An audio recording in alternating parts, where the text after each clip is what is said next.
a place I see a disconnect is what we call effectively organized offense versus, I forget the other term, but like non-organized offense. And I'll see really, really smart guys like, I'm sure you know him, Cranjus McBasketball, Tim, who, one of the I know him on Twitter. Yeah. And he calculates the organized offensive effectiveness for the Lakers. And it'll be like, when they run organized offense, they are unstoppable. They are dominant. And then when they don't, it's like, it's not that great. And I'm just like, okay, why don't they just keep running organized offense? Like, what's happening here?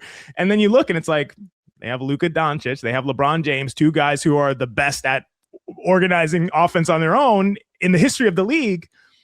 And maybe they're taking it upon themselves to say, well, when I do it, it'll work. And so, yeah, you can call whatever you want to call JJ from the sidelines, but I'm out here. I know what's going on. I understand the flow of the game. I understand where we're at this point in the game. I understand who needs a shot at this point in time. Like all of these subtle things that, can't really be accounted for from that. And I just, that divide is so interesting to me. So I wonder if you have any comments on that before we move forward. Yeah. I mean, I think also like there's another part of this too, which is like, just like LeBron might say, you know what, I got to do this because I noticed that Jackson Hayes hasn't had a touch in 6 possessions and we're going to lose him defensively if he doesn't get a touch on this possession. Just like LeBron might notice that, a coach has to notice that LeBron might not be playing like LeBron if you don't let him play like LeBron every once in a while. Like you kind of sometimes have to let like Luka Doncic do his thing. Will Hardy had a great quote earlier this year about Jordan Clarkson, where, the one I'm going to say? Yeah. I heard the quote. Yep. It was a great quote where, I'll paraphrase him because I don't have it in front of me. And if I try to quote it directly, I'm not going to say it nearly as eloquently as Will Hardy did.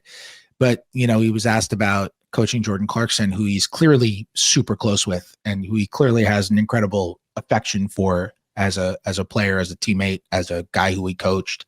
And he talked for a very long time about why that is and how, Clarkson was one of the vets who like bought in first and went out of his way to make sure other guys did too, and how appreciative he is of that for him, doing that for him. And then how close they grew after the fact. And he talked about, Jordan Clarkson is a guy who it's like, you want to talk about a guy who's going to deviate from however you define organized offense. It's like, that's Jordan Clarkson, but he also won a 6th Man of the Year doing exactly that. So like he has had plenty of success over the course of his career in being able to play that way. And what a really good coach does, in my opinion, is doesn't get everybody to play into some sort of box. A really good coach figures out the stuff that makes you inherently you and brings out the stuff that's inherently good in you and dampens down the stuff that's not, because we all have certain stuff that's inherently good and certain stuff that's not productive. And, Will Hardy compared Jordan Clarkson as opposed to, just like a gunslinger, which is what so many people would call him. Will Hardy compared him to an artist. He said he's an artist. And he said, all I asked him is that, 75% of the time you play a song that we all know. And then 25% of the time you can go and play one of your indie hits. Guitar solo, I think is what he said. Guitar solo. That was what it was. Yeah. You can go on one of your guitar solos, which is like perfect, And Will Hardy got buy-in, and he got Jordan Clarkson to play within a lot of team concepts that maybe he felt like he wouldn't have done if he approached it in a different way.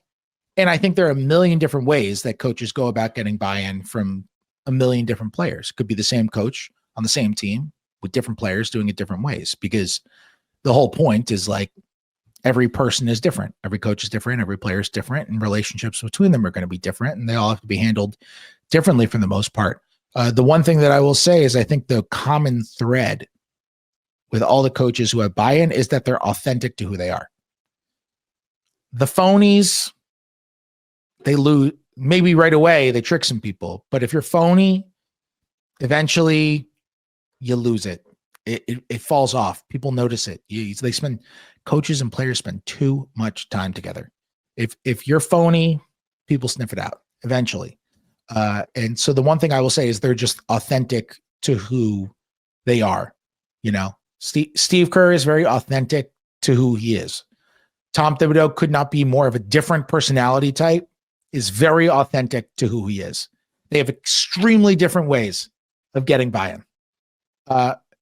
Both of them have had guys who have had extreme buy-in, like with Curry and like with Brunson. And both those guys have had cases where they've had extreme not buy-in, like with Jonathan Kuminga and with Mikal Bridges, or Cam Reddish. Like we've seen that time and time again with these guys. And but the thing that they have in common, the reason that they're able to get buy-in at all, is that they're authentic to their actual personalities and they're authentic to what makes them NBA coaches.